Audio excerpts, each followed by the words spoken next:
I'm right outside Seattle. Say the name of your town. Wenatchee. Okay. Wenatchee. Yeah. Okay, Wenatchee. That sounds like a Native American. And it is too. We ready. Yeah. You know, they started on the East Coast. They pushed them all the way. Push them all the way to Wenatchee. That's right, bro. Open your ears and listen, direction for your ambitions. New narrative, this the community coalition. Drumel, Corey, and Dory here for the intervention. We've been letting it slide for too long. He on not no more slipping. Unity in our communities. It's how we rise up. Knowledge as well. Let's rise up. No more fighting as individuals. We municipal. This a podcast to listen to. You got a vision. We got a vision. Let's make it visible. Say we gotta fight for our rights. Well, then it lets me. All fight, no bar. Real talk. 360. Yeah. That's what's up, bro. Real talk. Yeah. That head give me chills every time I hear it. Yeah. I'm on it. What you on? I'm on that real talk. Hey, That's what's up. that's a little bit. Yeah. I just need some more energy.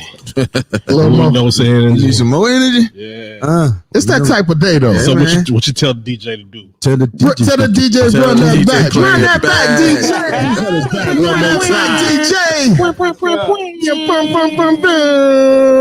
DJ.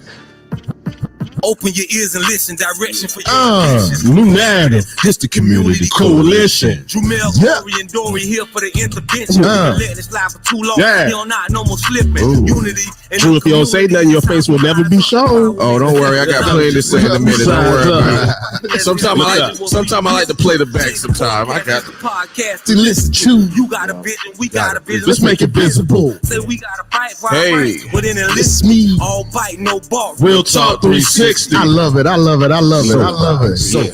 Yeah. I love it. I love it. Yeah.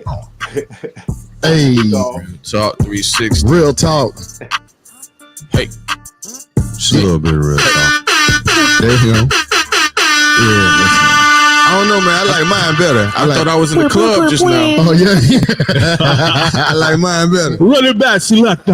Bam, bam, bam. Murder, she wrote. Ding, ding, ding, ding. Murder, she wrote. Oh, man. Come here. Uh-oh.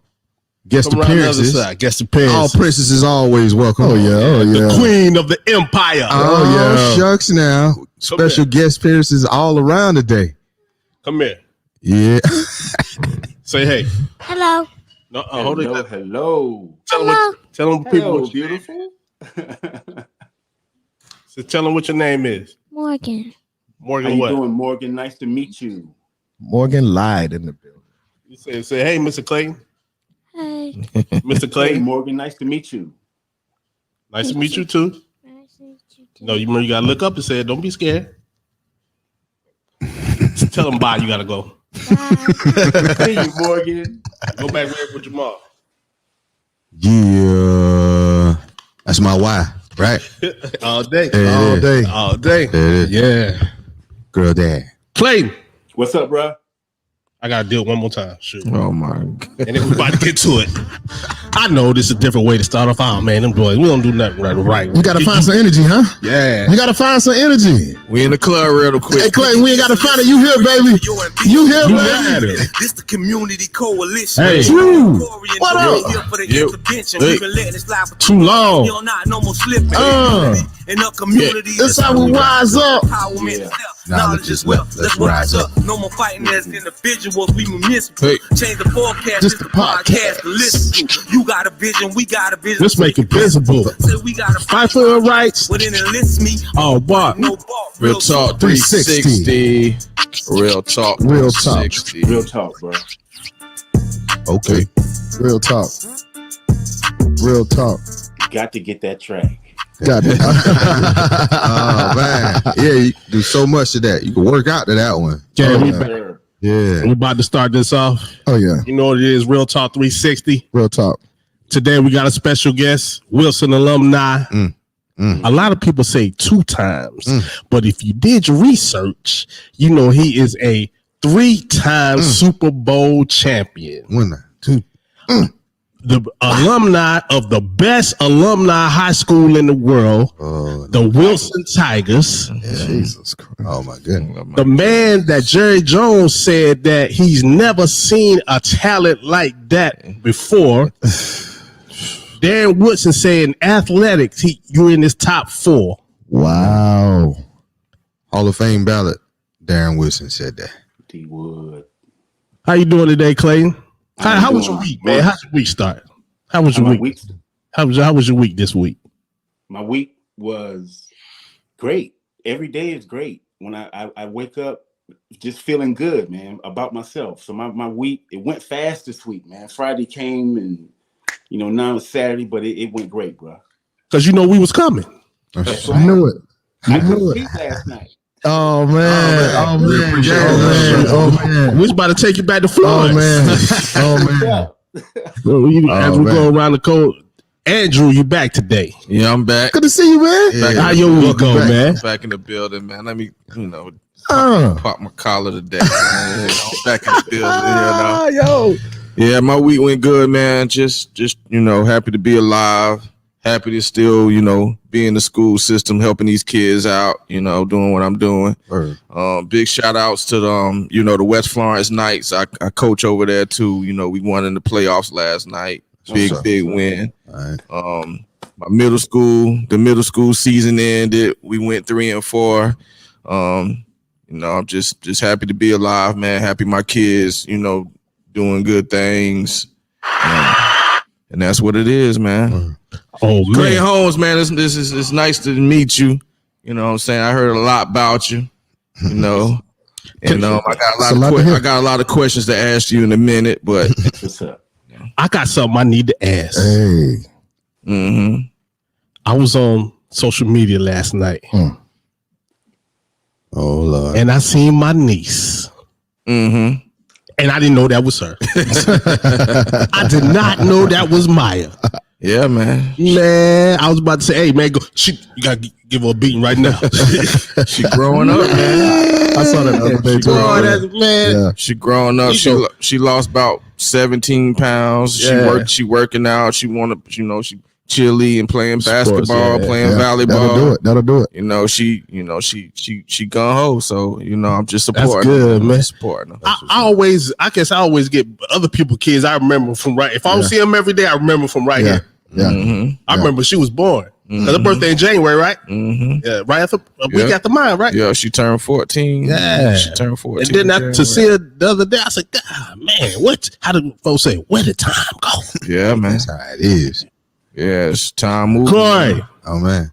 Corey had the chance last week to finally tell people about that team, 1996. Yo. And he was admitted about it. Yeah, he had the quarterback that was on the team, Orlando Hudson, in the studio. He held it to him. I said, Hey, Clayton, I'm glad you ain't went to high school with Corey because Corey was gonna hold it on you, boy. When you in that competitive spirit, man, that's the last time with that. You can tell stories to people, and then they be like, "Yeah, whatever."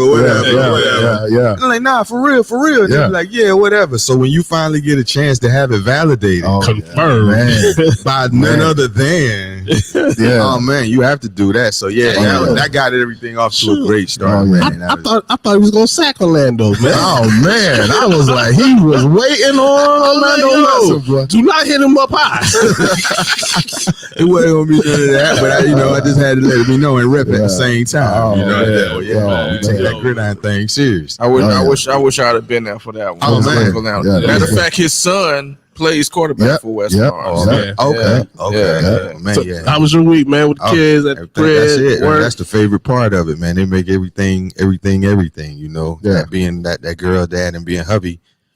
That's the best part of every day. So, man, I sometimes get a lot more time to do that. You be working all the time and doing stuff. You know what I'm saying? So it's just different. But one day at a time is we blessed and I'm happy, man. It's a wonderful thing. Looking forward to talking to the legend Dallas Cowboys. My Uncle Wayne would be so hyped right now. Because that was when he was really unbearable. At that time. So.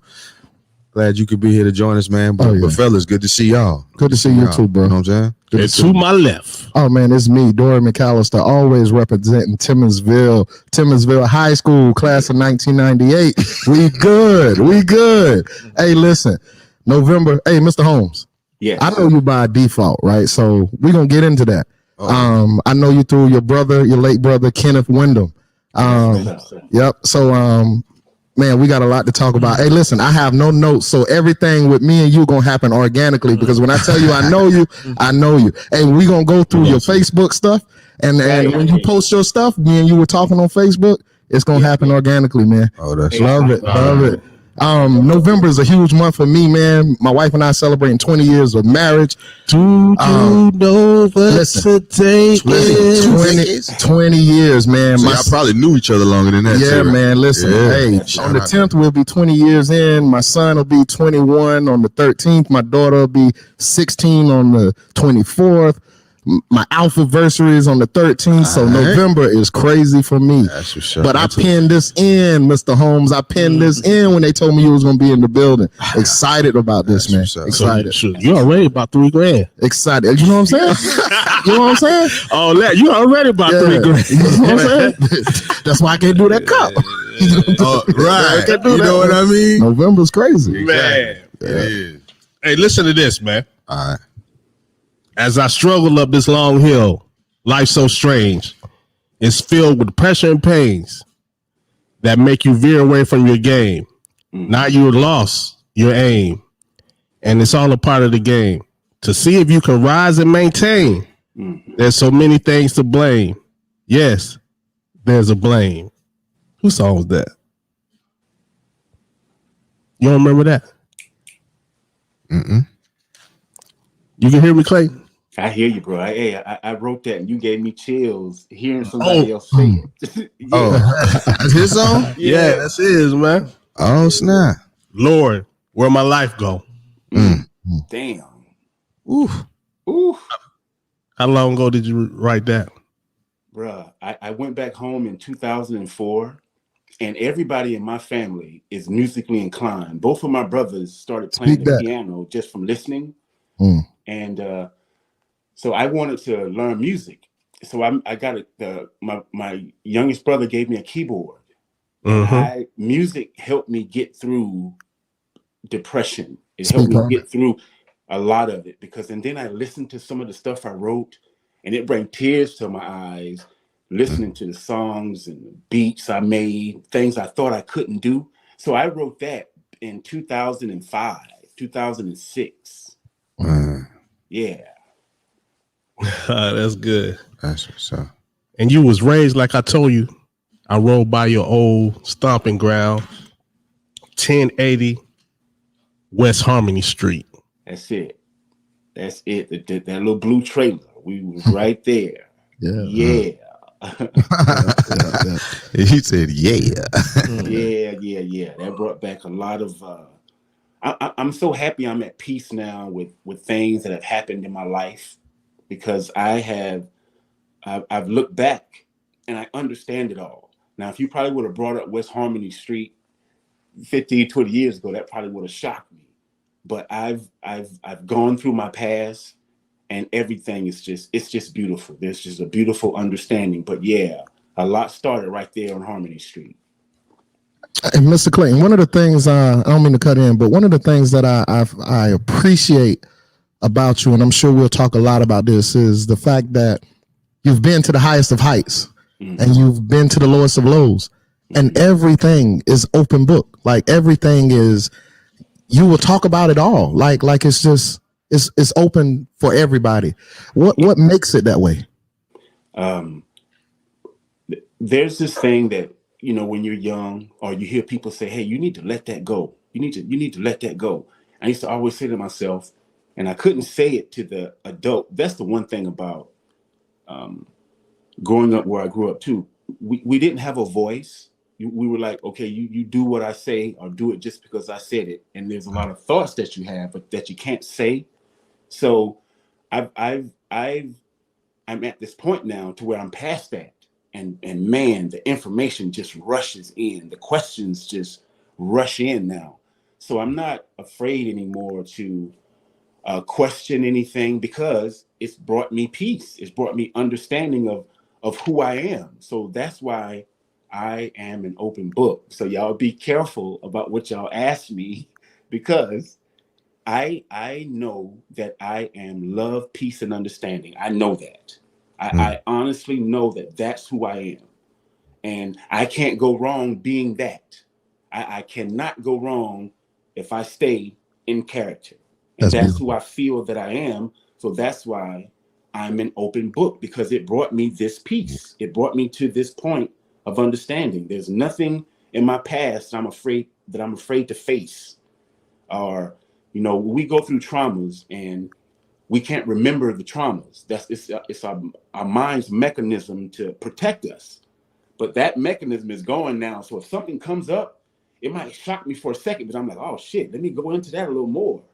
Because something in that made me shy or made me insecure. And when you can pinpoint things that made you shy or insecure, that's how you can let it go.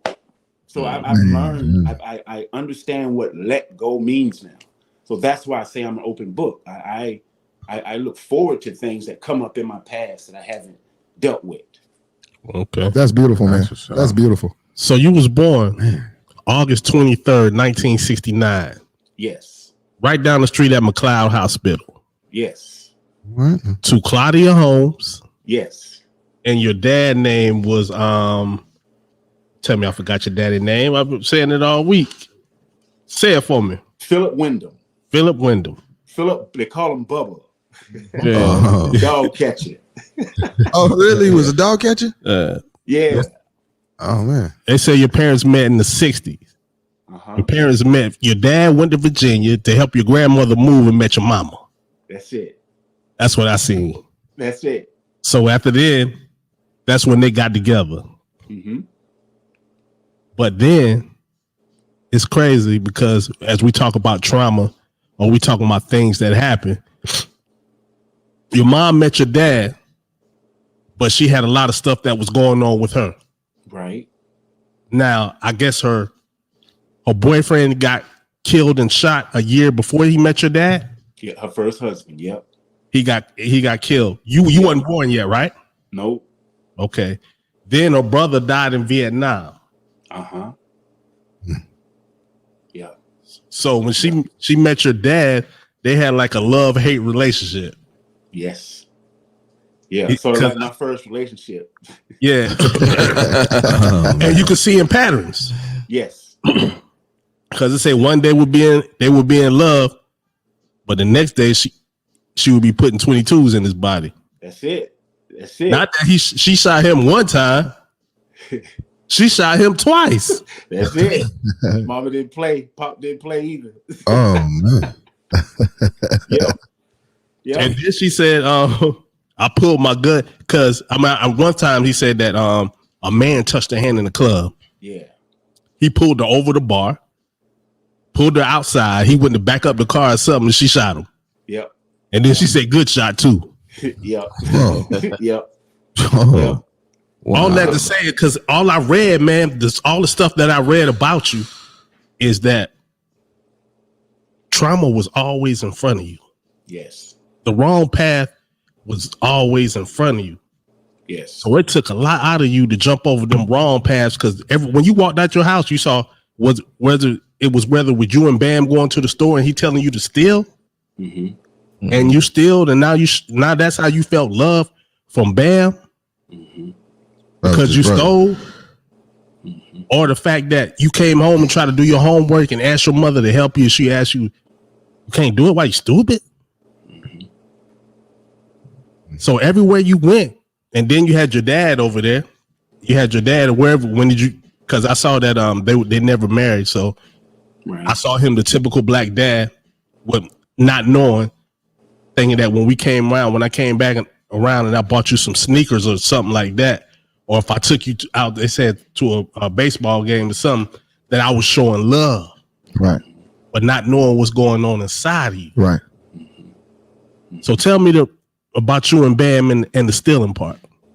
So, the first thing I want to say though, I love what you're talking about and the things that you're bringing up. So people may hear me say something, and people in my family like may get their feelings hurt.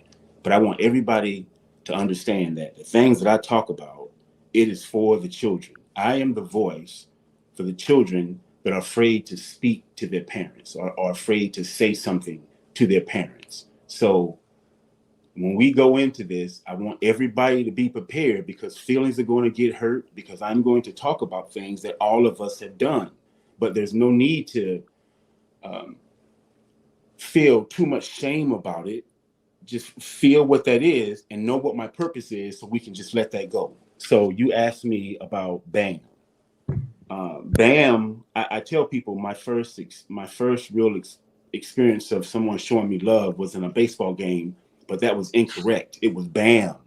BAM was the first one that ever patted me on my back with congratulations, but it was for the wrong thing. And whenever you get some enjoyment from something, you're going to want to do more of it. So BAM, you know, he finally took me to the store once with your older brother, right? Him, but he wanted me to steal something. And I stole what he wanted me to steal, and we're walking out of the store, and BAM like, hey, did you get everything I told you to get? And I started pulling stuff out of my pocket. And that was the first time BAM put his arm around me in congratulations. He's like, oh man, you did it, man. You did it. You did it, man. So we walking down the street. I'm eating chocolate. I'm happy. This is the first time anybody ever like really praised me. So that, as I look back at that moment, I see where I got on the path of stealing. And it wasn't just for fun either. And again, this ain't no knock. Yeah. We were hungry, man. We were hungry, bro. Right. Okay. It's hard to tell a person not to go steal or not to do anything bad when I take that back. Not hungry. I'm talking about starving, bro. Starving. Yeah. So it's hard to pay attention to rules when you're not eating. So yeah, that's the first understanding of my life of me getting off the path. Okay. Man. Now, you stayed with your mom for a while, right? Then you lived with your dad. And by BAM, now I'm about to go somewhere. And this is something I read. It said the boy was raised solely by Claudia, who recalls his mother as mocking him as stupid, worthless. And when they asked for help with his homework, she called you dumb. He watched in fear as she beat his older brothers, Bam and Curtis, with bats and brooms. But the worst thing she ever hit you with was extension cord. Mm-hmm. I'm getting the Bam.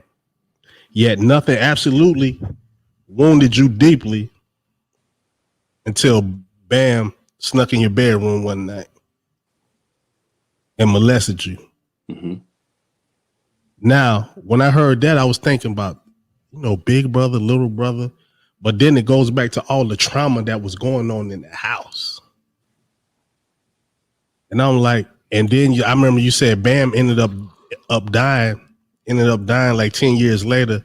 And when you was at the funeral, you despised him, but you loved him. Mm. Yeah. I've despised somebody, but I still had to have love for him. But explain that to him. Okay.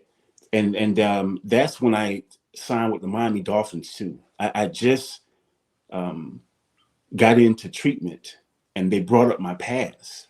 I remember sitting down in front of the therapist, and the first thing he asked me, he said, so Clayton, have you ever been physically, mentally, or sexually abused? I said, yeah. He sat back and he said, well, tell me about it. And then I was like, oh shit. It was like, bam, bam, all this. He's like, he opened up a box, man. And I was like, oh my God. So going back to the situation with Bam, he didn't sneak in the room. We were all in one room. We had, it was 4 of us whenever Bam wasn't in jail. And we had bunk beds. And so I remember Bam trying to get me to perform oral sex on him. That was the first thing he was trying to do, because he did it on me first. And then I remember crying, and then he just all of a sudden stopped at that first time. So, and the thing that put me at peace with Bam is I had a conversation with my mom. And again, I'm gonna say something, and this is gonna hurt a lot of people, but I'm doing this to help stop this. I remember the thing that helps me deal with people that did something wrong to me is to understand that whatever they did to me, Clayton, I guarantee you they went through it themselves. They went through it. Yep. So the conversation came up with my mom one time. We were talking about Bam, and my mom said, we were talking about the abuse, and my mom said, dang, maybe that's why he was in that room yelling when he was in there with his uncles. And I'm like, damn, mama. I didn't say it to her, but I think my mama had Bam in the room with some older dudes that was taking advantage of him. So me understanding all of this put me at peace with it. But this is when I really lost my job with football. Man, I just came off of my suspension. Jimmy Johnson went to Miami, and he took me with him to Miami. That's the only regret that I have in my career is that I let down Jimmy Johnson. I wish me and him would have got close, because my coaches were like my fathers. Yeah. When you turn pro, it's like being a rookie all over again. And I wasn't used to that. And he called you and asked you, was you clean? Huh? He called you and asked you, was you clean? You said, yeah. And I was. I Okay. was. But I was going through, and then the woman that I was with at the time shouldn't have been with too. So I'm right in the middle of this therapy and discovering who I am, and then Bam dies. And then I go to the funeral, and then I got these mixed emotions when I'm in there. I love him, I hate him. And then on my way back to Miami is when I relapsed again. Okay. And then I got suspended from football. So again, all of this makes sense to me because I am a sensitive, caring person. And the money, helping people out, giving it away, understanding the things that I went through in my life, I'm so thankful that I made it through that. I really hit the bottom with this whole thing with Bam, and that's where it started, going back in my past and cleaning all of that up. Okay. Now I want to take it back now, because just as much as you expressed the things that went on with you, you had the unplug. They put you in. Your team is y'all killing it, so you got a chance to go in right now. All right. But they said every time they put you in, you just let the ball go by you. Wouldn't swing at nothing. Swing the bat. Yeah. So now you swinging, and you hit the ball, and you foul tip it. You was happy then, right? Yeah. Tell me that. Tell me about that. Hey, Steve Brown, I think, was my coach then. And, when we played baseball back then, it wasn't like it is now. And I think this is how it is now, where they make sure everybody play. Where it wasn't like that. If you couldn't play, you just didn't get put in the game. So he finally put me, well, not finally. We're beating his team. It's the last inning. He puts me in the game, and I get up there and I do the exact same thing. I don't swing. I just stand up there. And Steve called a timeout. And this was the first time anybody again ever said something to me, and it wasn't in disgust. He called me over to him, and I dropped my head. I'm walking over to him, thinking I'm finna get cussed out or something. And I looked up at him. He said, Clayton, he said, swing the bat, man. He said, swing the bat. And I said, okay, coach. So I went back to the batter's box. Okay, I'll swing the bat. And he threw the pitch, and I swung it, and it was a foul tip. And the guys in the dugout right behind me started clapping. And I looked behind me, and it was sincere, bro.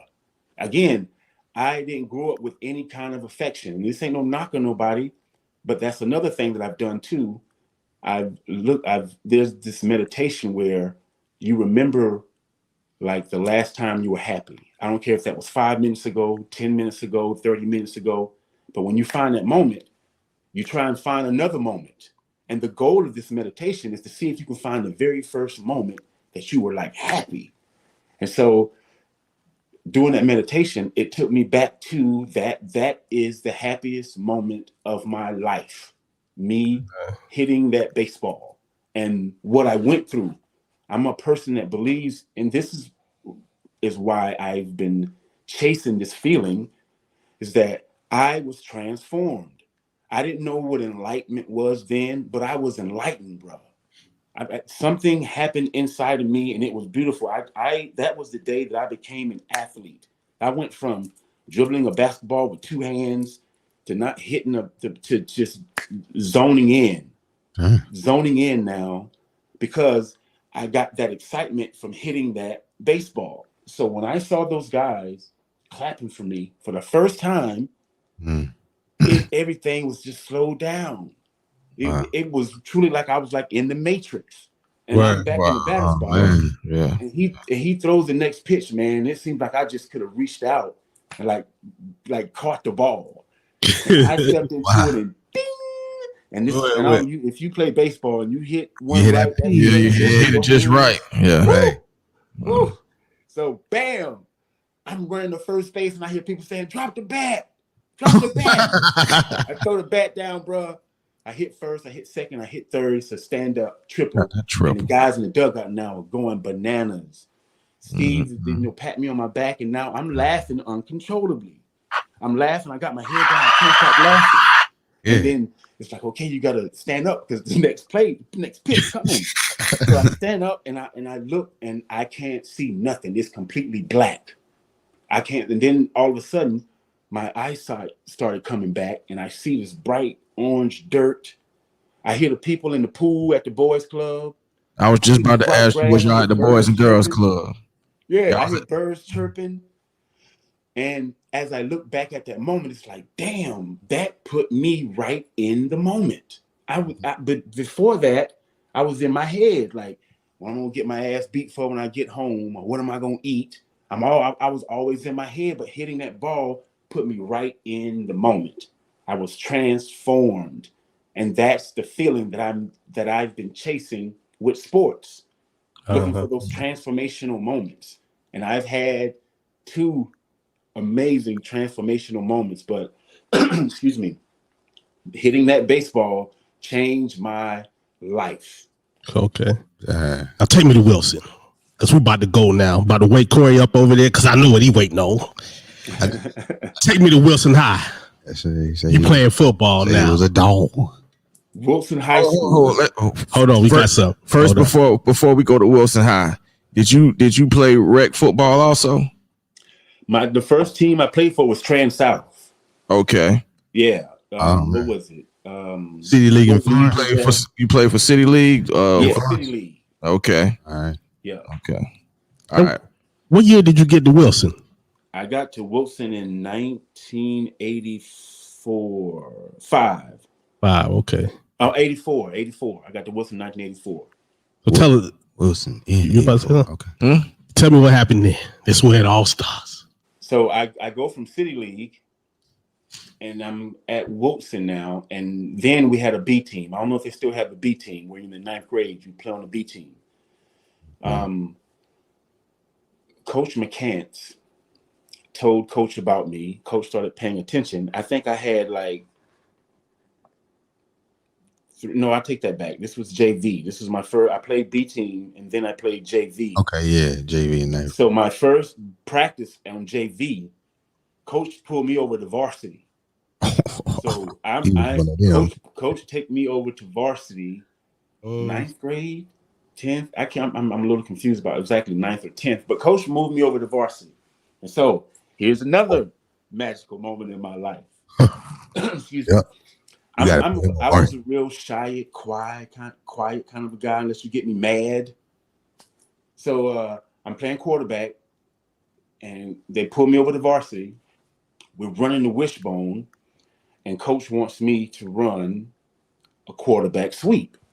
So I get up under the center, and I'm like, blue 18, blue. And Coach said, timeout, Clayton. And I don't know if you guys don't know Coach English, but he was a tough guy, man. He said, timeout, Clayton. He called me over to him on the sideline. He said, hey, son, you got to say the cadence so everybody can hear you, son. You got to say it. And I'm like, okay, Coach. So I'm going back on the field, nervous as hell. I ain't never I spoke out. So I get up under the center, man, and I said, blue 18.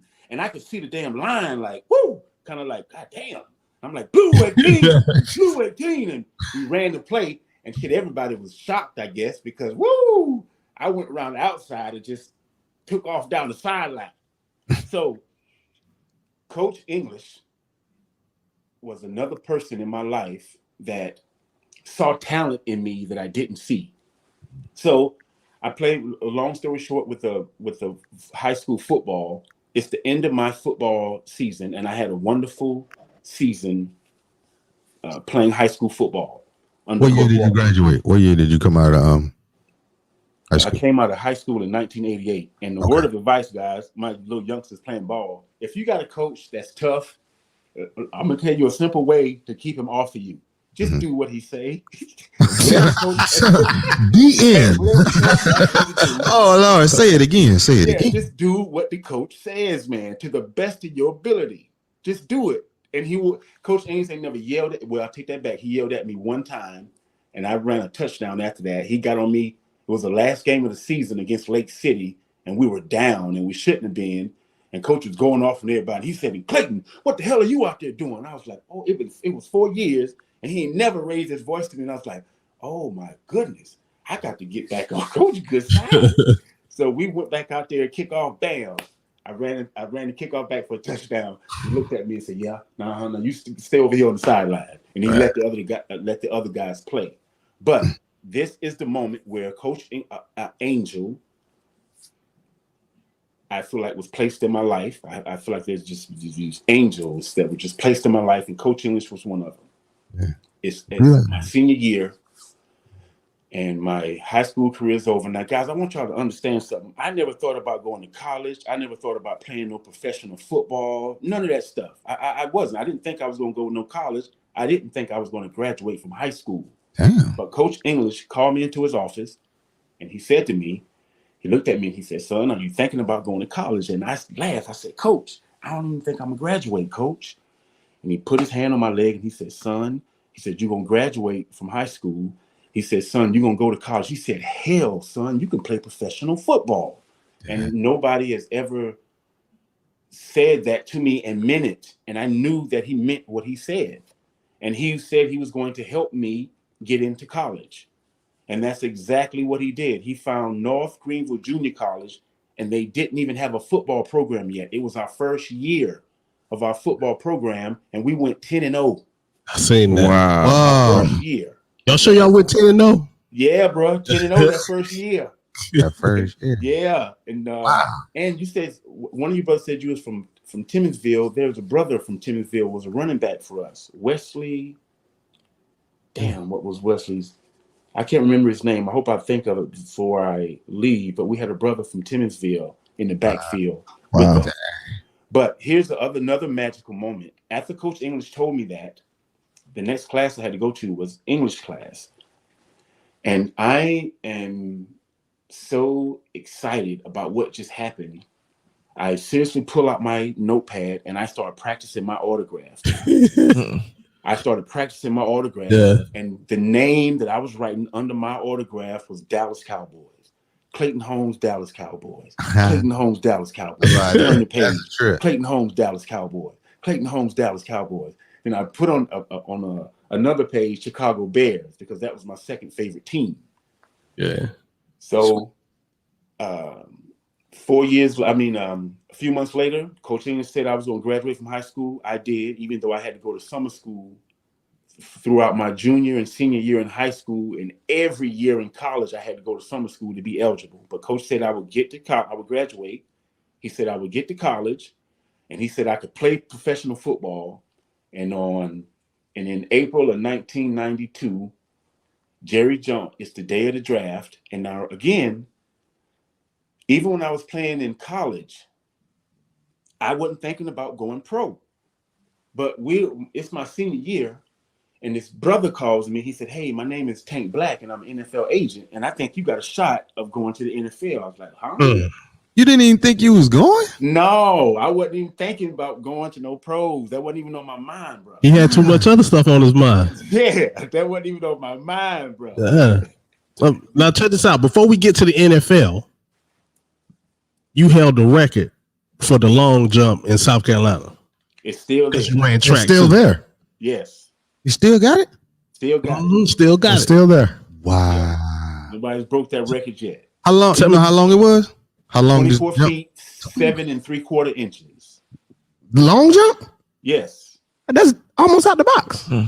24 feet. Done at University of South Carolina. In high school. In high school, 1988. Man. Yeah. Oh, I knew you was going to pros then. Yeah. And I read what's the fastest you were clocked in the 40? Hold on. He ain't finished yet. Give him some more because the boy played baseball too. Well, we just talking about speed and jumping. I just wanted college. Yeah, I had to choose between Well, I didn't. It wasn't a big thing for athletes to play two sports, but I had to choose between going pro in baseball and football. Me and Reggie Sanders tried out for the Expos together. My man, Reggie. Yeah. No, check this out. What's your first love? My Which first sport? love was baseball. Your boy said that last week. Orlando Hudson said that last week. Yeah. said that. So tell us what you about to tell us about Reggie. Say that again. I'm sorry. Tell us what you about to say about Reggie. Oh, me and Reggie tried out for the Expos and the Pirates, and Reggie was Montreal, fast, man. I was like, I ain't never really had nobody like beat me in a sprint. Yeah. But they had us like sprinting together, and Reggie is fast, man. So I tried out with the Expos, and they really liked what they saw. So they invited me to a little training camp that they had, but it was the weekend of the Shrine Bowl, and I was the first one from Wilson to ever be selected to go to the Shrine Bowl. Damn, Wow, that's That's My awesome. dad sat me down. He said, "Okay, you make your mind up. Which sport do you want to play? You want to go with football or you want to go with baseball?" And I was like, "I'm going to go with football."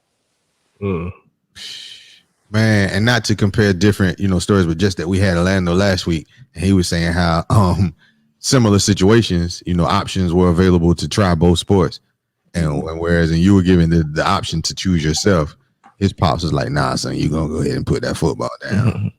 And, Wow. Yeah, I'm just saying that's just a fork in the road. Two different athletes, two totally different stories. Not that being the reason why, but just that's just a trip. How we hearing these two different stories. Hey, Clayton. Yes. I played baseball with Reggie Sanders at with the Florence Trojans. You know about the Florence Trojans? The Florence Trojans. Yeah. League. Yeah, that was a bad dude. Man, yeah, man. baseball was his first love. Yeah. So check this out. You sitting at the crib, right? It's April 12th, the day of the draft. How you feel when Jerry Jones? How you really feel when Jerry Jones say, "Hey, you like to wear a star on your helmet"? I didn't think I was going to get drafted on that first day. I really didn't think I was. And my dad and them had a big party. Yeah. They had a little party. They started early too, man. So they were drunk by the time yeah. Everybody going up. Everybody. So during the draft, you came back to Florence. You was in Florence that day. Yeah, I was in Florence at home on 1142 Holland Street on the day of the draft. Dang. Yeah, in Woodmont. That's what's up. Woodmont. Okay. Go ahead and say finish your story. So yeah, my dad, they had this big little cookout, and by the time the evening rolled around, everybody was feeling a little tipsy. Like, man, you think you're gonna get drafted today? Everybody's coming up to me. And I went up to my dad. I said, "Hey, Pop, I'm finna go into your room and I'm gonna shut the door." I said, "But if the phone rang, just don't answer it. Let me answer." So I went in my pop's room. I sat on the bed, and I just kind of lay. I just fell back. And as soon as my head hit the bed, the phone rung. The house picked phone. The phone up. I said, "Hello." And the house guy phone goes, "Can I speak to Clayton Holmes?" This is Clayton I Holmes. said, "This is Clayton Holmes." He said, "Hi, this is Jerry Jones. How would you like to be a Dallas Cowboy?" And I said, "I would love to be a Dallas Cowboy." And he said, "Is your agent there?" I said, "No, he's not. But we can get him on the phone." So I let those two talk, do their thing. Tank called me back. He said, "Hey, Clayton, I just turned down an offer from the Cowboys, but I think we did the right thing." What? And I was like, "All right, Tank. Remember, I'm this 18-year-old kid, shy and quiet. I'm not used to being like, what happened? I'm just like, "Oh, okay, yes, sir. All right, Tank." And I hang the phone up, and I'm like, "What the hell just happened just now?" I said, "Oh, we playing this game now, contract negotiation." Well, he called me back 15 minutes later. He said, "They must have wanted you really bad, Clayton, because they wanted to pick me the last pick in the second round, but the money wasn't right. So they traded the last pick for the second pick in the third round and offered the same money." So Tank told me, he said, "Hey, He said, "Congratulations, you're a Dallas Cowboy." And brother, tears it just started pouring. It was just there was just amazing relief, but that was all short lived. About 5 hours later, and that's when I knew that this is not going to be fun having this money, Clayton. This is not going to be fun having this money. So it was amazing feeling, but later on that evening, I got a knock on the door, and that's when I was just like, that's when I can say everything it started tilting downhill. I was like, oh shit. Did they know it at the time? But yeah. Did they know how much money it was? Because it was 2 years, 1.3, right? Or 2 years, 1.6. It was 3 years, a $1.3 million deal. So yeah, they knew $200,000 signing bonus. $220,000 signing bonus. Yes. Mm. How does that work though? I always want to know, how does the signing bonus work? Do you get it that day, tomorrow? When does you get it? Oh, as soon as you sign that contract, they transfer it over to the account or send you a check. As soon as you sign that contract. And that signing bonus, is that considered part of the salary, or is that just? No, I don't know. Again, I'm not quite sure, but no, I think the signing bonus is separate, and then the salary. So that is a bonus. It's one on its own. That's an actual bonus. So check this out. Before then, you never had a bank account or nothing, wrote a check or nothing. You never did nothing. Never had a bank account, ain't wrote no check, and all of a sudden, you got $220,000 up. So with you not having an account or anything, how did you get a check sent to you, like a paper check, or did you have it? What account was it put in? And see, that's it. And I take that. I didn't have an account until my senior year in college when Tank, my agent, I got my first car was a 240 SX. Ooh, Tank was pretty sure I was going to get drafted. Mm-hmm. Yeah. After my football career was over, I could deal with the agent if he wanted to, front me some money to get me a car.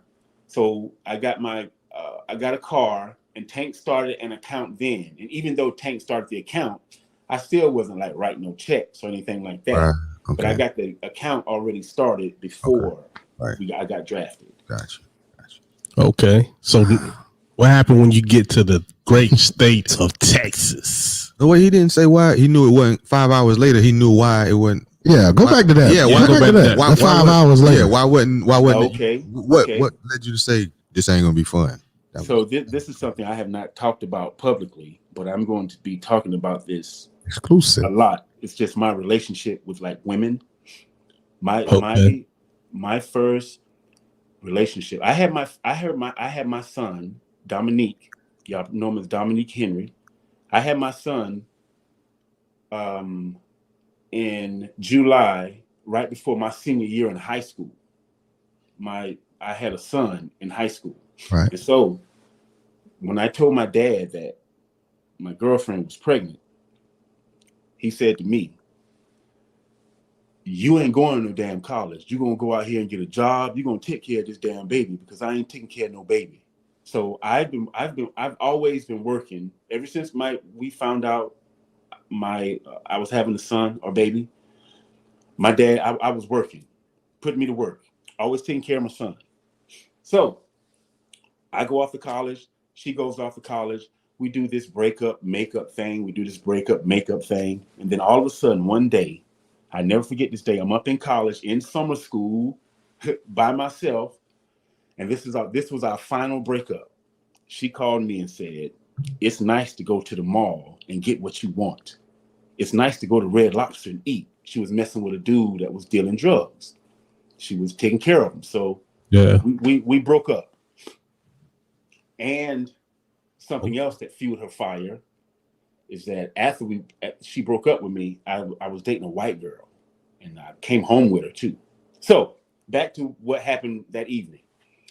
So this girl had broke up. She never had to ask me twice about helping with my son. Always took care of my son. I stole the driver's ed car one weekend just to come home to be with them. So I'm at the hotel with my closest friends. My closest friends, Don, Craig, Man, and and Lisa was there. Shout out. So, we finna pop some little champagne, and there's a knock on the door. That's not for you, buddy. There's a knock on the door. I'm like, dang, who is it? I didn't tell nobody I was here. I'm like, I know we ain't too loud. And I open the door, and it's my ex-girlfriend's mom. She gave me some papers. Oh, man.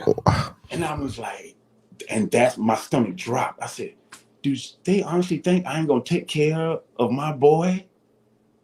And so that and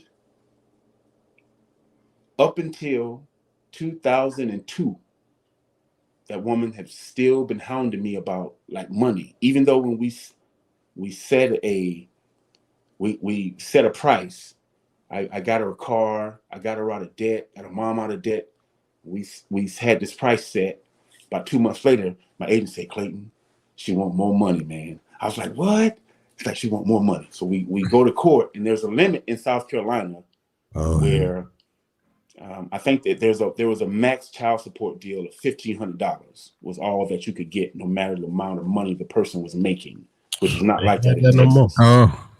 So that is when, in the end of my career, I seriously said, you know what? I don't want to play football no more, because it was so many people that were coming after me, but especially this first one, that one hurt me the most. And then when I am paying, I still couldn't see my child. And my wife was trying to get me to take her to court and get custody because I would win, because she was at home.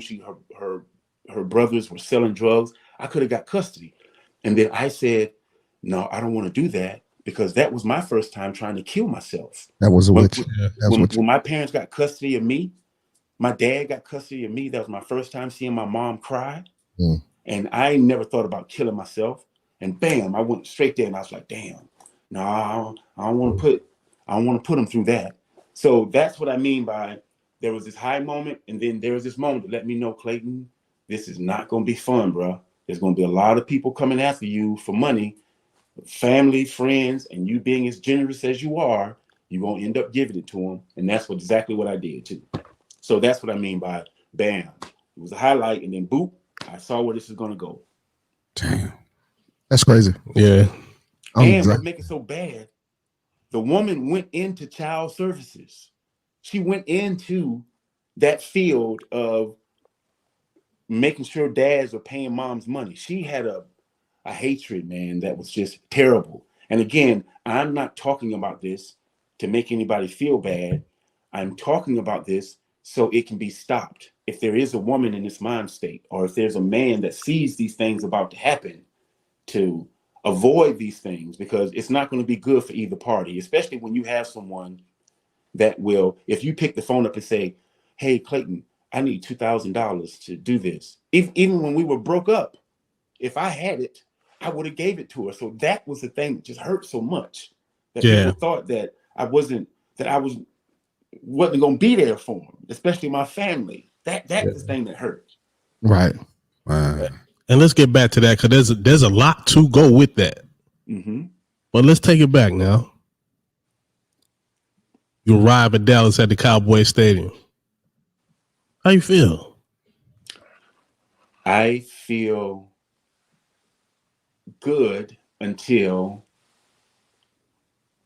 there's like a group of us around, and I hear people start talking about investments and money and all of this stuff, and I kind of start backing up out of the deal, because again, man, it's like I woke up and I was in Dallas, man. Again, it was just like, wow, man, this is crazy. I'm actually in Dallas around Darren Woodson and Kevin Smith, and actually, that was the first time that my ego kind of popped up, because I went to North Greenville Junior College, then I went to Carson Newman, so I wasn't really around like the top athletes. And when I got around them and saw that I was, a little faster, a little quicker, it's like, oh, dude, okay, like, yeah. And I've always compared myself to me in practice, or me, how was I last year? I never compared myself to anybody in high school. It was always bettering myself. And then when I got to Dallas, I developed, my ego started to like, okay, okay, I'm all right. I deserve to be here. So, Yeah. what happened when you had to line up in front of Michael Irvin in practice? Man, that was exciting, man. Now that's why we went to Super Bowls, bro. I had to cover like Mike and them in practice, and it was like games, man. It wasn't no joke, bro. I don't care how your day went, what you did that night before, how you was feeling, but whenever we walked out that door, there was a little hill. As soon as you started going down that hill, bro, it was on, man. It wasn't nobody taking nothing off. And so, yeah, man, I had to make sure I had to put Mike to work, man. I had to make sure he was going. That was them boys. Yeah. What about your first Super Bowl season? Tell us about that season. How many years were you in the league when that happened? My first, when what happened? When y'all when the Cowboys won the Super Bowl, your first Super Bowl. My first 2 years, we went to the Super Bowl. My first year with the Cowboys, we went to the Super Bowl, bro. Oh yeah, my ego would have been rookie year. We went to the Super Bowl. and won it, right? In Dallas, City, where they spoiled the players. Cowboys. Yeah, man, it was unbelievable. But that first year, it was amazing. We go to the Super Bowl. Now, don't get me wrong. Winning the Super Bowl, the excitement is just amazing. It is absolutely amazing. But remember, I'm that kid on third base, so I was expecting some another kind of transformation to happen, because I also had this realization before the Super Bowl. I remember walking out of the mall and I got these bags in my hand, and that's when it hit me. It's like, damn, Clayton, you making all this money and you are still the same person. I was like, that's not good to have this money and for you to still be the same person that you are. So after we won the Super Bowl, again, I was expecting like some kind of transformation, another transformation. So we're riding back on the airplane, and I fell asleep first, and then I wake up and I see just about everybody asleep, and then I look up and I said, damn, I said, is that it, man? I said, is that all? As far as the feeling goes, I was just like, damn. So I was like, that wasn't it. What the hell are you chasing? Now, I'm not going to get on that subject yet. We may get on it later, but I know what I was chasing. But winning the Super Bowl was exciting. Don't get me wrong. It was amazing what we did, but I was still hungry for something. What was he hungry for? Me, finding out who I was. That's what my hunger really was, is finding out who I really am. And playing football, that helped me understand who I was, because out on the football field, it's just amazing when you put into practice and you don't have to think about a play and you're just out there running it. I amaze myself. And that was the real me on the football field, or anytime I was like in the moment in any kind of action sport, right. Just being right there in the moment. And that's why I love football. And that's what I've been chasing, and just learning to be in the moment throughout my life. Whether I'm on the football field or not, you learn how to be right there, bro. Right there. Right there in the moment. Okay. So the second year you went to the Super Bowl and y'all won. How was that feeling after that? I tore my ACL my second year. I was at the Super Bowl in Atlanta, hoping I'd be able to play. But I tore my ACL. So I missed that. I missed that Super Bowl, and that's actually when, again, remember I told you the deal started going downhill? Mm-hmm. That's when it really tilted over, like a roller coaster it's gone over the top, and it's that's when it really took off, is when I tore my ACL, and I had all this time to myself, and me trying to fit in, wanting to be cool, started hanging out with people that I normally don't hang out with. So yeah. A lot of free time. Had a lot more free time because of it. Yes. Was you going through a divorce then, or you were just about to go through the divorce? I was just about to go through the divorce after that Super Bowl. Yeah. Did she already left and went home? No, they were.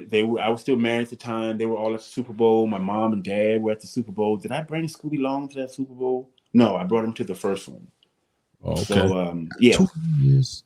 So when you tore your ACL, that must have happened earlier in the season or during training camp or something for you to be able to. You might have been able to play the Super Bowl. Yes, against the Raiders. Oh, okay. Did you feel like you lost a step, or I know the surgeries are different now, compared to when they were doing them back then. But were you still, after that injury, were you back to yourself? Yeah. Eventually? Okay. Yeah, they did a great job with my ACL. So you was running the 4.2 then too, right? That's in the 40. 4.22. Yeah. That's what I was trying to ask. Clock 4.2? 4.2. Yeah. No, not clock. This was electronic time. 4.22. Yeah. Yo, check this out. 4.2. 4.2. That's why he was so fast on Sega. Yo, that's why you can always run you can run the kickoff back with Clayton because he was faster than everybody. Yeah, that 99. I think you running for 2. You flying at a that's flying. That ain't even running. Yeah. Easy. Or 4.2. Yeah. Hey, yo, Deion wasn't there yet. No. Right? No, that was Okay. that was the that would have been your 4th year? 3rd. Running the 4.2? No, when Deion Sanders came on your team, that was my 3rd year. Hey guys, give me 1 second. My dog needs to go outside. Give me 1 second, okay? Oh, okay, yeah, sure. Yeah. Come on, buddy. Prime time. He ain't never been clocked at a 4.2. Yeah. He's like 4.2. 4.2 something. 4.2, that's 4.2 fast, something, man. Yeah. 4.2, that's fast. Yeah, 4.2. Man, All that's- right, guys. Sorry about that. That's crazy. Oh yeah, that's a fine. That's a fine. We're gonna sing. Oh, about man, it. Yeah, We need that. You just stepped off the screen, man. crazy. Yeah, they brought Deion in my. They brought Deion in my third year. So when they how was it knew I was being about to on? get suspended. How was it being on those winning championship? That's what you used to, as you know. You say you didn't even think you were going pro. You know what I mean? For you to not even think you were going to be going pro, and now your first year, your rookie year, and your sophomore season, you go and win 2 Super Bowls. I mean, another one after and another one after yeah, that. I mean, you don't even know that's coming, but how do you not get used to that almost? I mean, so how was it being a Cowboy? I mean, how were the celebrations? Was it? I mean, I know you say the city spoils you, but how was the rest of the? How was it being Clayton Holmes, the 2-time, 3-time Super Bowl?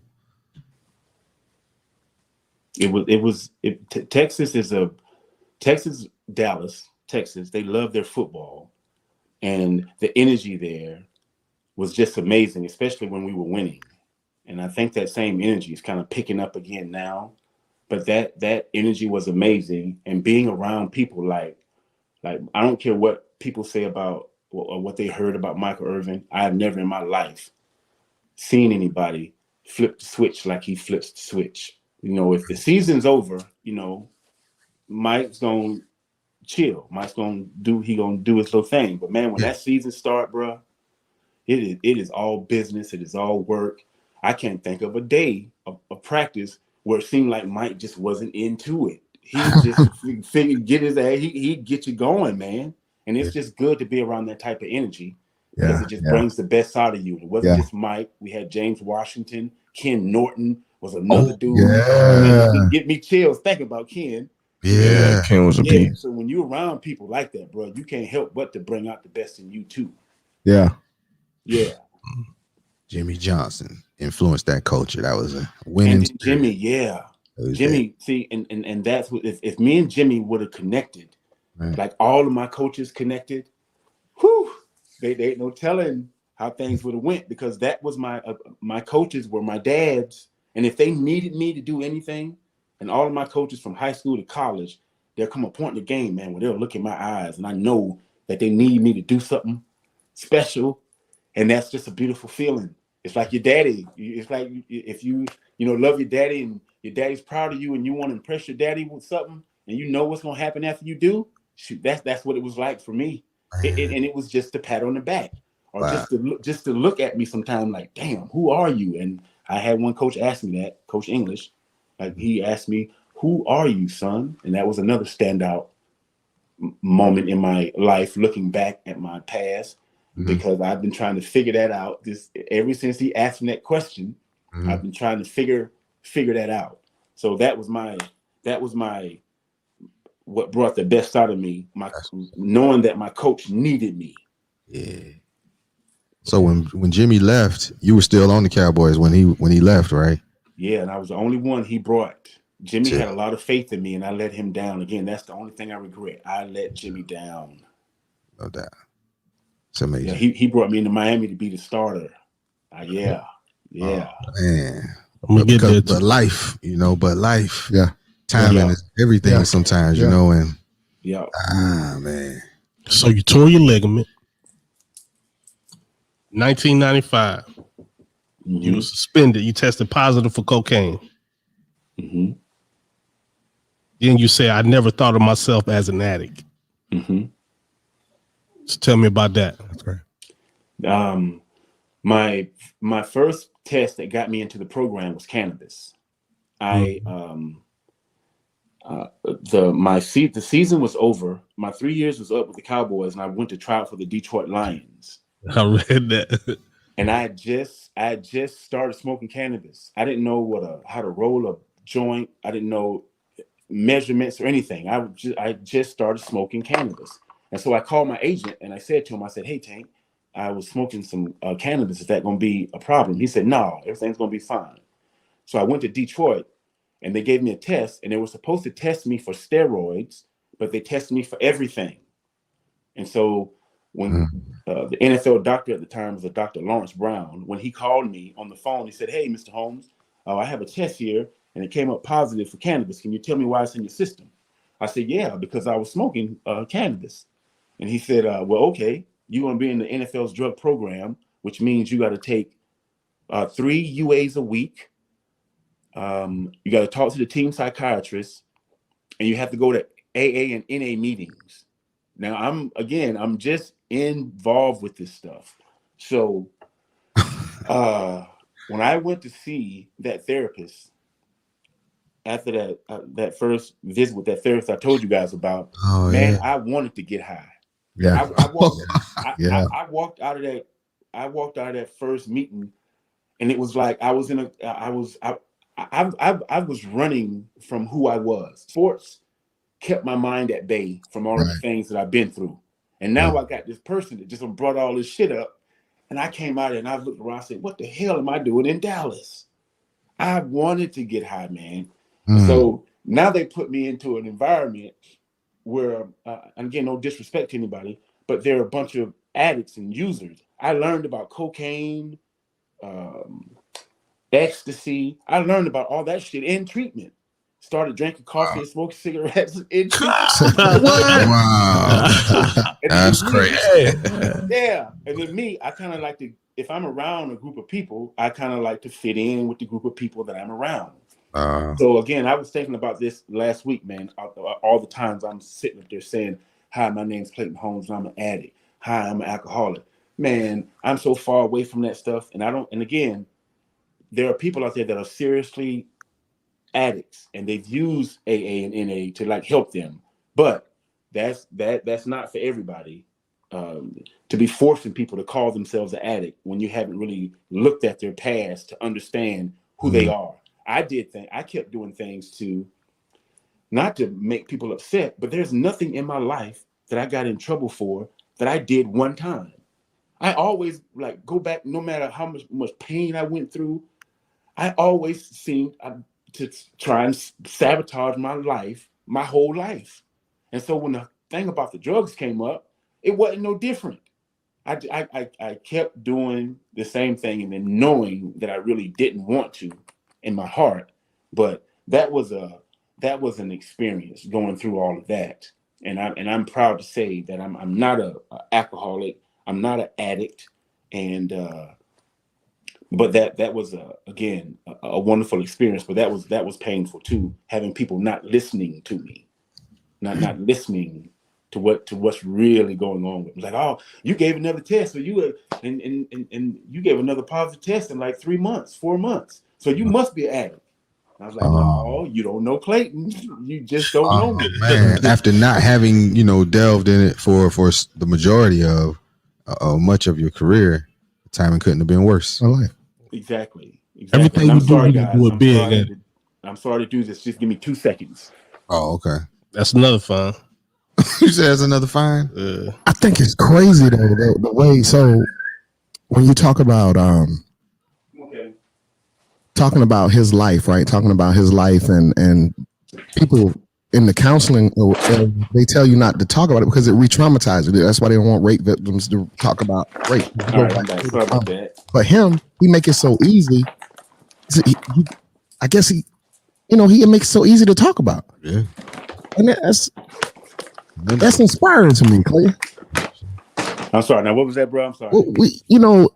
When you go to counseling, right? Like a rape victim, we was talking about, they don't want to in court. If you go to, they don't want to talk about it because it re-traumatizes the victim. So, but you talk about your life in a way that every time it seems like you talk about it, it's helping you even more. Like it's helping you. You learn something new every time you talk about it again and again and again. It seems like you're finding new things out of old situations. Is that the case? Yes, bro. That's it. And I learned that a long time ago. That's helped me get over things. And that's called understanding. And again, this whole letting go thing. That's how I've learned to let go. Okay, I have to understand this, because if I was to grab your arm and I say, okay, let go of me, it's impossible for you to let go if I'm holding you. So you have to figure out a way to get a hold of it. And that's what me going back through my past and talking about these things helped me, like, okay, I'm gonna let that go. So, and the reason why I talk about it is to help. I'm not talking about it blaming anyone or feeling sorry. It's like, no, you have no idea, or maybe you do, what it feels like to get your ass beat or to do something silly. And like, Clayton, why'd you do that, Clayton? And then I'm like, I don't know. And I really didn't know. I'm sitting in the room beating myself up, like, damn, Clayton, why you do that, man? Why you do that? Yeah, why you do that? And I got asked that so much. It's like, okay, I'm finna find out. And okay, it's like, all right, I found out now. I found out why I feel like I behave the way that I behave, and this is it. But I also heard you say the reason why you can't talk about stuff like that, I was gonna keep that to the end, is because it's not about your life. It's about the people life that's coming now, like the kids and stuff like that. Don't do this. Don't be the F up, like, as you would say. Don't F up. Don't mess up. So what you do is to show people not how to be like you. I want children, especially children. I want children to feel about themselves how I feel about me now. I want to feel like I feel, and even though I was the baddest, the top athlete at Wilson High School and all the colleges, you wouldn't recognize it when you saw me back in the days. Again, I wasn't like the popular kid. I've always had like only a few little friends in high school, college there. So I wasn't like popular. That just wasn't me. I was just this kept to myself, quiet kind of a guy. And I understand where that came from, and I've come out of that shell. And so I want children, especially children, to feel good about themselves, to not hold their head down for a long time in embarrassing moments or when they mess up, to look at everything like a lesson. Right. Hey, don't keep your head down there. There's a lesson, and it's coming back around again. So what did you learn from that? And that's just how I look at my life now. Everything's a lesson, Clayton. Don't hold your head down, learn from it.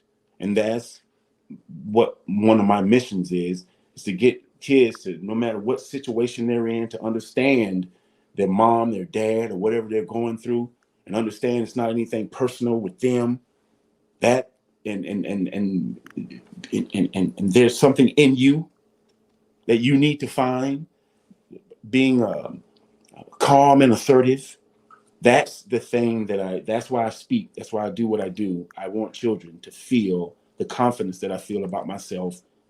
I want them to feel that as early as possible. Right. So let's take it here. 2004, you stepped back in Florence. Mm-hmm. And I also caption said, I went from a Benz to a bike. Mm-hmm. Tell me about that when you stepped back, because there was a lot of stuff that went on during that time. Yes. So go ahead. That was the last place I wanted to go. Is to go back home to Florence, South Carolina. So I was living in Topeka, Kansas, because that's where the NFL's facility was for people that were in the program.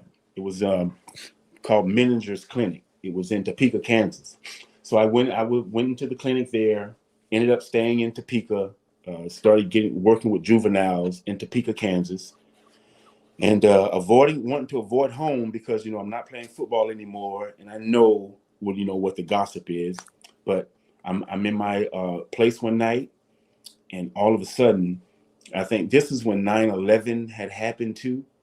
And I seen a plane like crashing into the building, and bruh, I just lost it. I started crying, and all of a sudden it got really quiet, and I don't hear voices. I just have these profound thoughts. It said, it's time to go home, Clayton. It's time to face what you are afraid of, and also to see if it's true what you've been telling your therapists and your doctors, to see if all of this stuff is true. So I go back home in 2004, and the first day home was letting me know you wasn't making nothing up, Clayton, because again, I don't know if one of you brothers mentioned that my brother Jab Kenneth, but I do. My brother was also gay too. I do. So there was a situation right before my junior year in high school where I was asleep and my brother was trying to touch me, and I woke up. Now nothing ever happened between me and Jab, but I woke up from that. So the first day back home, I gotta go get me my driver's license, Social Security card, and it's Jab that's taking me. Jab is Kenneth, and Jab hadn't even got the car, and I've never even talked to Jab about none of this stuff. Jab hadn't even got the car in reverse, and he had started talking to me about that moment, and he apologized to me.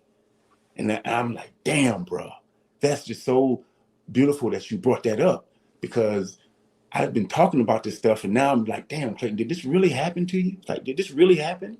And I was like, boom, he starts confirmation. We're going to get my Social Security card.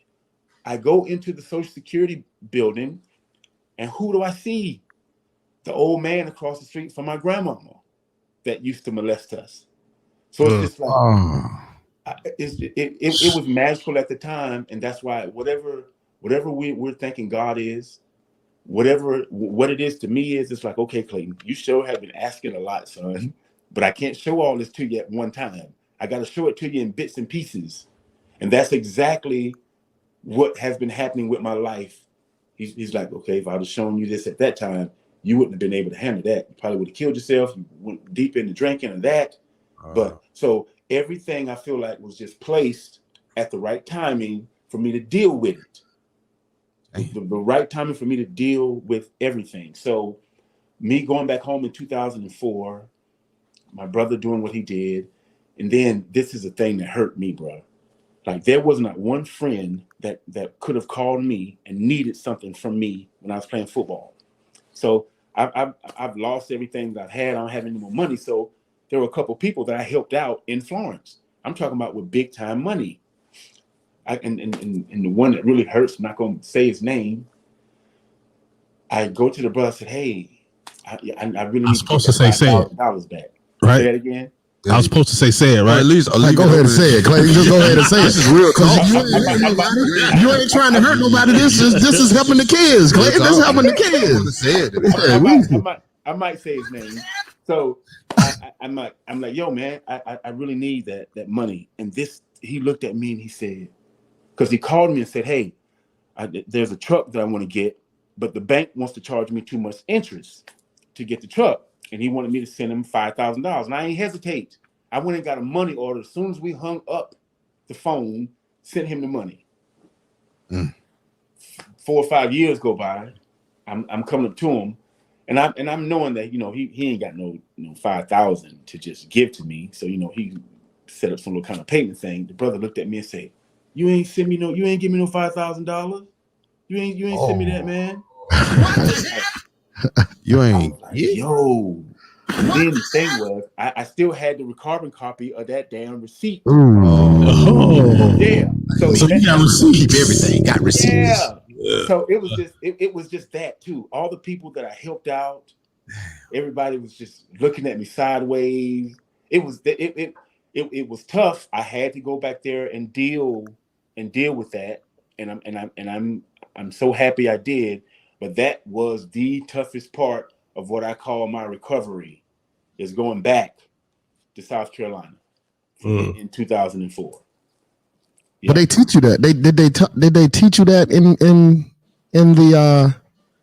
the program, to face that, to be able to go back and do that? They say make amends. You have to go back and make amends, right? But he ain't making them. He did everything for everybody. Yeah. So the what place part where of it all started, though. Yeah. Now you got to face the demons. Yeah. And then remember the first girlfriend I was talking to you about. I got drafted in 1993. It's 2004, and she's still after me, because this is something that I didn't understand, that after my football career was over and I wasn't making the money I was making, we're supposed to go get our child support adjusted. Well, that shit wasn't on my mind, adjusting no child support. So I had to pay I was paying $5,000 to one, $1,500 to another. And 4 or 5 years go by. So all of that money like stacked up, and I wasn't making the money. But because I didn't go get the child support reduced, $250,000 and $300,000 that I owed to somebody, that I wasn't making the money. So again, long story short, I go home in 2004. This woman finally gets me in front of the judge for like the third time. And all of a sudden, I'm in jail. I'm like, damn. My first time ever going like to jail. So I'm like, this shit is crazy, man.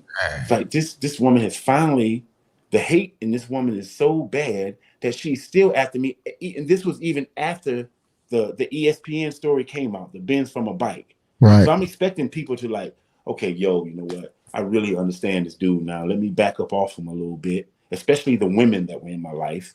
But no. So and then I'm in jail. You think anybody came and put anything on the brother books? No mama, no daddy. Nobody came to put nothing on my books or nothing. And I'm like, man, this shit is crazy. Cool. And again, I didn't do anything to anybody, but everybody was just so disappointed that I wasn't a cowboy anymore.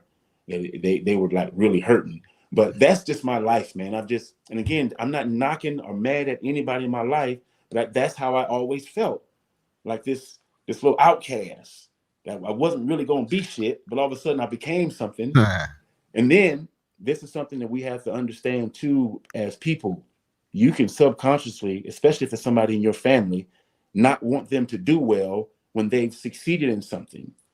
And you can want them to fall. And if the person isn't aware of that, to block the nonsense, they can actually stumble in what they're doing, because there's just so much hate from people not really wanting you to be where you are. And that's just something they've taught us as so-called black people, the old crabs in the bucket. Instead of us being proud for what somebody's doing, you see people got their lip turned up when somebody tells them, "Oh man, I'm finna start a business." And they're like looking sideways. It's like, damn. See that, and that's something that they've done to us that we need to recognize. Man, you said similar statements like that on some other podcasts, man. Like, get a number on us, bro. Yeah. God. Yeah. So let me ask you a question real quick with your son. You said his name Dominique Henry, right? Mm-hmm. Yes. Did he also play football for Wilson? I think I remember hearing that name. Yeah, he went to Wilson, ended up going to South Carolina State. Okay, yeah, he played receiver. Yeah, he was okay. Yeah. All right. Yeah. Do y'all still have good contact with each other, good relationship? Yes. The relationship with all of my kids right now is not great, but me and Dominique have the strongest bond right now. Okay. Me and Dominique, we here. Okay. All right. That's good. Man, Clayton Holmes. So you was like you back at home, right? Mm-hmm. They say you ride the bike. You living in your mother's front yard. But really it's not your mother's front yard, it's your front yard, right?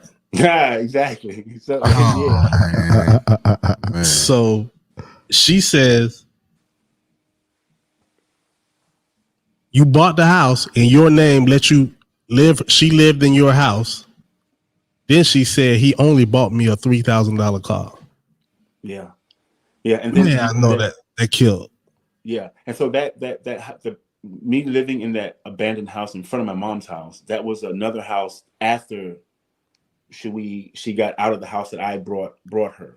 So it was like a little double wide trailer, but there was another house in the front that they were going to like fix up, and that's the one that I was staying in. Yeah. Wow. Because it said the electricity was from Claudia's house. Yeah, I had a extension cord and a lamp.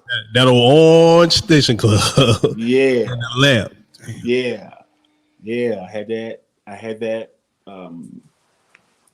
Deal plugged up, had a little kerosene heater, and it was just me and the music. And my cousin had just gave me this book called my cousin Man, his name is Leonard Wyndham. He gave me this book called Book of Secrets from Osho, and it's a book about meditations. So I got into meditation and things of that nature when I was in Topeka, Kansas. So my cousin gave me this book. So it was just me and that book, and me and the music, and trying to figure this shit out. Yep. So okay, you came home, you faced the demons. Yep. How you get to Washington? I got to Washington because after Washington State came out, I had a couple of my close friends that I played football with reach out to me, like Terrence Thomas. He lived in Washington, D.C. at the time. Okay. And he was the one that really got me on the path of that I was on, of self-discovery, because I just got into Scientology too. I was curious about Scientology. So Terrence Thomas called me and told me that I could come up to Washington, D.C. because they had a place up there, a Scientology place. So I went up there with Terrence for probably 3 or 4 months. Terrence worked at the Pentagon then. We would get up in the morning. He would go to work. I would go over to the Church of Scientology and take a couple of classes. I did that for 3 months. And then I went back and I had a friend that was in Atlanta that I played junior ball with. He invited me to Atlanta. I was going to do some speed and agility training there in Atlanta. But again, I'm still trying to figure out who the hell I am. So I went from Atlanta back to Florence for about a month. And then I had a friend that lived in Arizona contact me that I played at Carson Newman with. And I went up to Arizona. And then that's when I met a guy named Johnny Bamboo Taylor at a Halloween party. And he found out I was a cowboy. And he told me that his mom, he told his mom about me, and she lived in Wenatchee, Washington. And she found out, and I was speaking at the time. That was something else that I was doing too. I was sharpening up my speaking career when I was in Arizona. And she found out that I was speaking, and I was just getting started in the business. And she said, "Hey, we have this festival called Apple Blossom, and I'm pretty sure I can get you a few speaking engagements." And she said, if I do, would you come to Washington? And I was like, yeah, I'll do that. She called me the next day and she said, okay, I got this set up, this set up, this set up. And I'm like, damn. I'm like, okay. So I came up here for 2 weeks. And those first 3 days, again, they were magical. I met some amazing people, a couple guys that helped me get my Super Bowl rings back that I sold. I got my Super Bowl rings back. That's good. I started my speed and agility business. I met a guy named Kim Anderson who became my life coach at the time. So this place is my second home. I was born again here. And I say born again because I got hit by that car on 12/11/15 that really sealed the deal on what we're talking about now and my stance on things. So what brought me to Washington State was I was in Arizona. I met a wonderful lady. She invited me here to speak, and the rest is just history. I've been traveling around a lot, observing families in different places, and this is the longest place that I've been in my life ever since football was over. Wow! This in Washington State. Congratulations on that, man. Sounds like you found some peace there. That's beautiful. And it's a lot to unpackage, though. You said a lot. Shout out to all your former teammates and those who, after you going through what you went through, they reach back out one way or another. Sound like they were influential in you, getting you to where you are now. So that I told you, man, that football, man, it's just like you a family. They're real friends, though. Man. You become family. So shout out to all real friends for doing that, man. Yeah. So one more thing, and we're gonna get on out of here. So you started with cannabis, went to some other things. Now you're right back at cannabis. Oh yeah.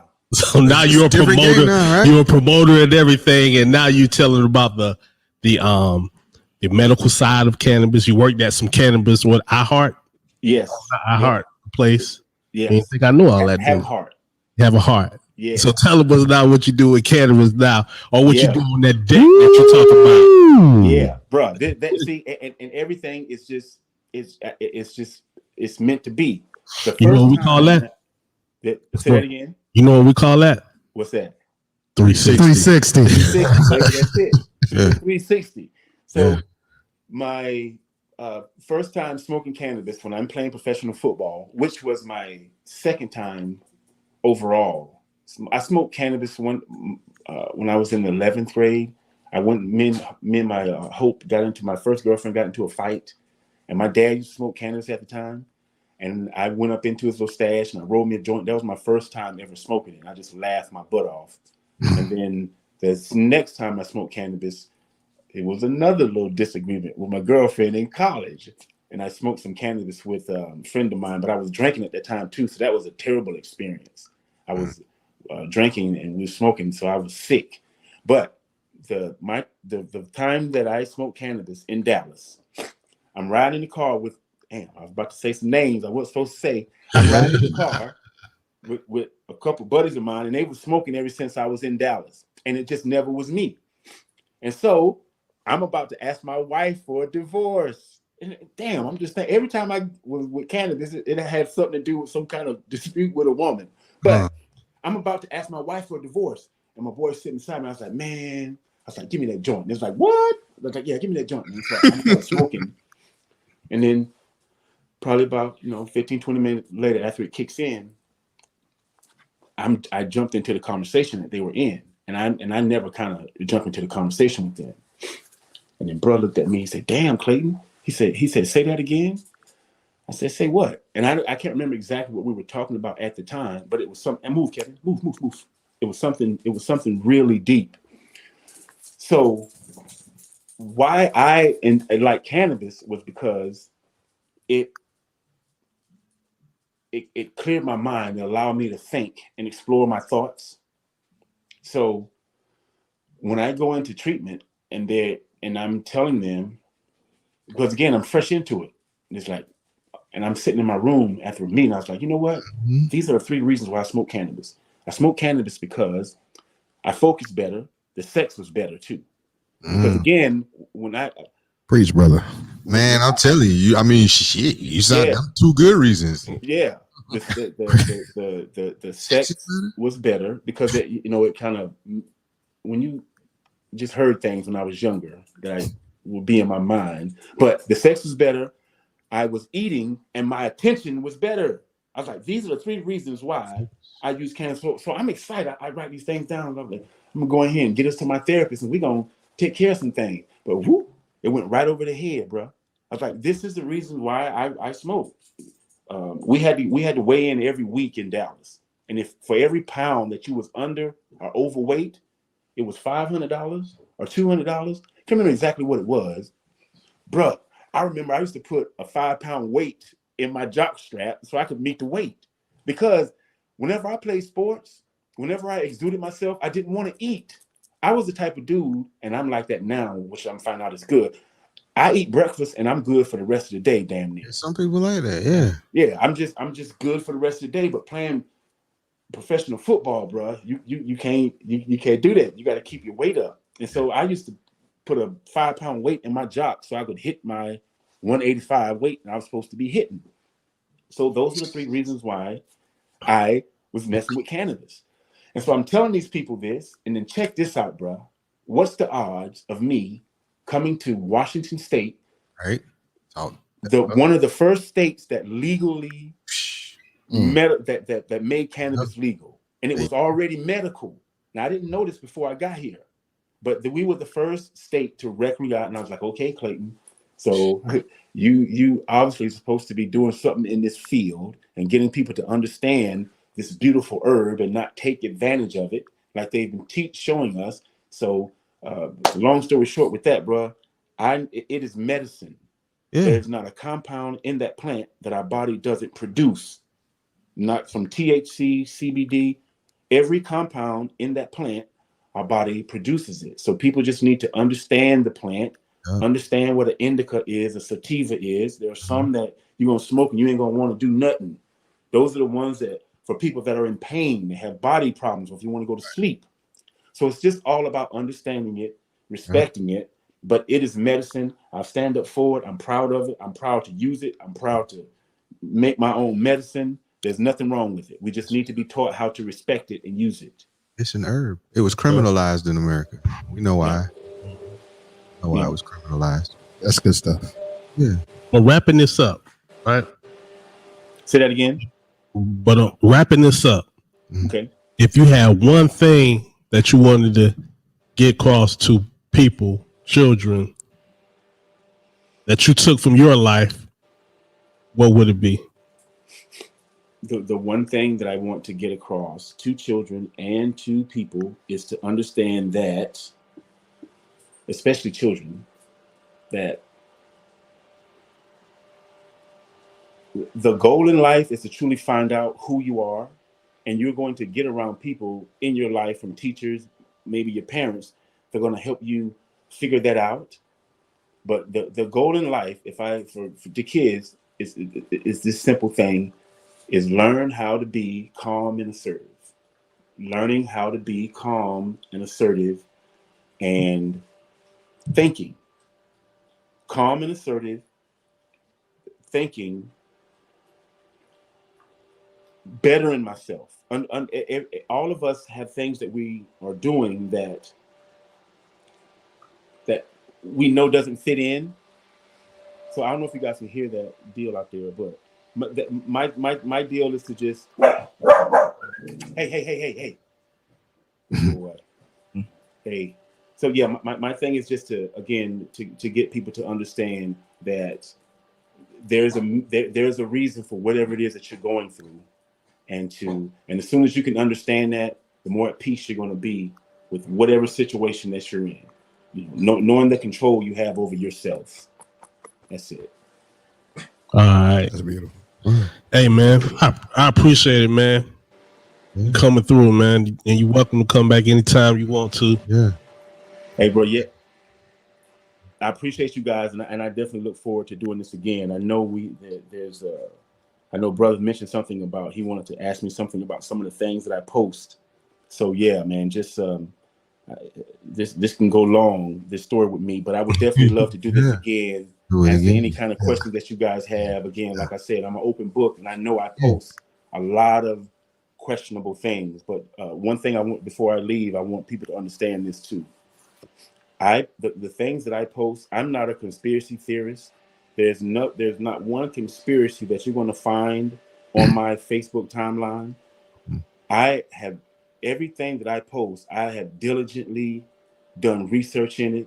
I've diligently asked whatever we're calling, what many call God. I've sat, meditated, and contemplated, and I speak the truth, bro. I know I might hurt people's feelings, or people like, I just need to think the earth's flat. I have diligently done my research, and I am the truth, bro. I am the truth, and I want people to understand that I didn't wake up a year ago or a month ago talking about the things that I'm talking about now. I've been after this for a long time. And one thing, I'm trying to be as quick as I can, coming from South Carolina, like I mentioned to you guys, I wasn't given a voice. I wasn't given the opportunity to be like, to question something with my mom or my dad. And now that I've opened that gate, it is beautiful, bro. Like the questions the questions that come to me, or the ideas, I used to run them off. I go, oh, damn, that was stupid. Don't think about that. Now, I still may have some stupid thoughts or something like that. But man, I have opened the floodgates of being free to think, man. And it's beautiful to just be able to think, man. We got, and that's where I'm at. Yeah, that's what's up. We gotta have him back because I know I heard up in there he said he think the earth flat. So I didn't see that, but man, I know we gotta wrap. So that's just a little cliffhanger. For sure, bro. I appreciate you guys, man. Appreciate you, man. All right, man. You, man. Hey, yo, I'll speak to you, man. Peace, man. Appreciate it. Thank you for joining us, bro. Hey, you guys enjoy man. Hey, loved every bit of it, man. Loved every bit. Thank you for sharing. Have a good one. Appreciate you. Hey, y'all finna play that song before we leave, right? Yeah. You know, intro and outro. Yo. There you go. Yeah, man. Peace and blessings. Oh yeah. Peace and blessings, bro.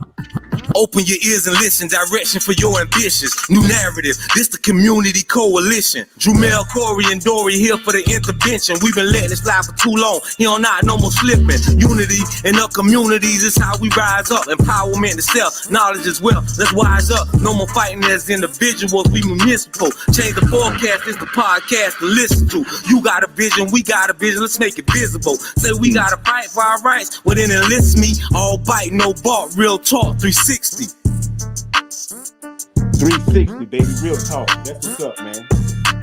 That's what's up. Peace, my brothers. Peace, peace, peace, peace, peace.